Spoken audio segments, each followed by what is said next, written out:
गलियाँ की गलियाँ बढ़ई घूमै हथवा पलंग लिए हथवा पलंग लिए ओ सासु करत्यु पलंगिया के मोल पलंग हम लिया बैलन पौड़ई बैलो सासु करत्यु पलंगिया के मोल पलंग हम ले बैलन पौड़ई बहियो अरे अरे गर्भली बहुरिया गर्भजिनी बोलो गर्भजिनी बोलो हो बहुहरी नैहरे से पलंग मांगाओ ललन पौड़ाओ ललन पौड़ाओ हो बहुहरी नैहरे से पलंग मांगाओ ललन पौड़ाओ ललन पौड़ाओ हो हकरहु नाग्र के नौआ हलिया बेगे आओ बेगे चलाओ बेगे चलाओ नौआ बबाया गे खबर जनाओ पलंग एक भी जय पलंग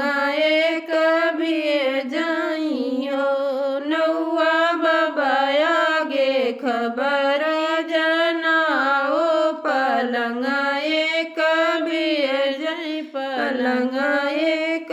भी जई हो सुबह बैठे हैं बाबा तो नौआ रज करे नौआ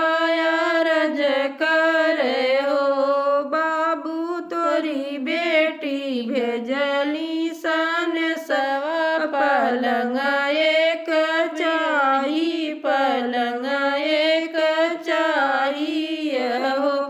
साहेब तोरी बेटी भेजली सन सवा पलंग एक चाही पलंग एक चाहिए हो बाबा जे बोलयू न पावे बीरन उठी बुअल बीरन उठी बुअलई हो नौआ शरीराही पलंग बिछई बहिनी चढ़ी आई है बहिन चढ़ी जई हो नौआ पूरी राही पलंग बिछई बहिनी चढ़ी आई है बहिन चढ़ी जई हो मोरे पीछा वरे पटहरवा तुही न भैया मितवा तुही न भैया मितवा ओ भैया रस में कै डोरिया लाया ओ मैं पलंगा भी नहीं मैं पलंगा भी नहीं बधैया लई के जा बधैया लई के जा बाइयो